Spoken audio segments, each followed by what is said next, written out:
everybody.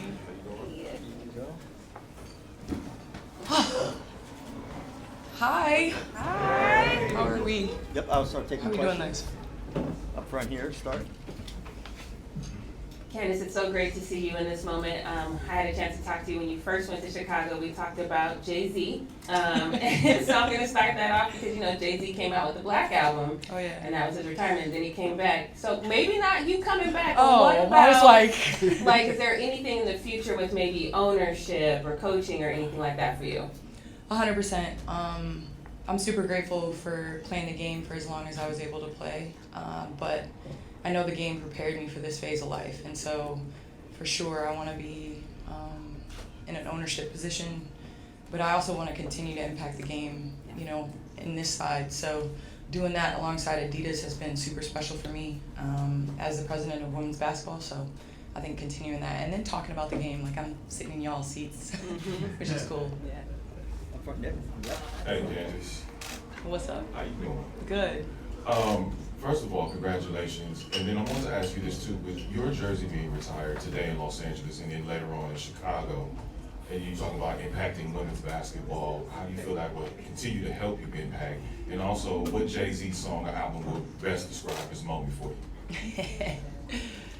First of all, I love that you guys continue to know that I still am obsessed with Jay-Z. I think it's just, seeing the three in the rafters where I first picked up the ball and where it's home now is incredible. And I think it just is, about dreams and opportunity and all those things. You look where the WNBA is right now. I know there's going to be others alongside me. So I hope that inspires, those little girls out there. And then I think the Jay-Z song that describes right now is probably the Frank Sinatra remix, I Did It My Way. Yes. Yeah. Right here. Hey Candace, DJ from LA Sparks Weekly.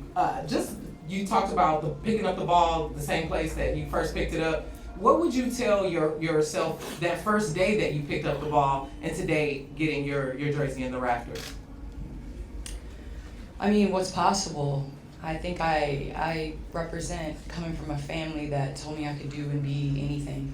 And so I think it's just, I'm really proud of, the kid. I think I would do it exactly the same because I think that's why I'm sitting here. So I've made mistakes, taking 2 steps forward, 1 back, but it's always just forward motion. So that's what I would tell her. Thank you. Right here, John. John W. Davis with the Southern California News Group. Nice to see you again. Great to see you. From your perspective, why do you feel like it's appropriate that the first WNBA jersey that you have retired that goes up in the rafters is this Sparks one in comparison to any other one? Because I know you won championships other places, but this is where you started. Well, like I said, when I got drafted out here, it's become home. I've lived here longer than I've lived anywhere else. And so it's super important for me to be able to see this jersey in the rafters before any of the other ones because I think my 13 years here were super special. It was ups, downs, wins, losses, heartbreaks, rewards, but I think it's just super special to be able to share that with the teammates and coaches and organization that, bet on me, picked me first in 2008 WNBA draft. Thank That was you. a long time ago. Wow. Second row. Right there will be the last question. We got to go. Game started. Hi Candace, UNC Annenberg Media, Dominique Williams. I've seen a lot of interviews of you talk about before you came to WNBA, it was such a long league, and how you were in college, you had to eat Papa John's before a game. And now, all these years later, your jersey's about to be retired. Where the game of WNBA is at, how did you feel like you're leaving it, but also just seeing how all the other players are now able to benefit from all the endorsements too?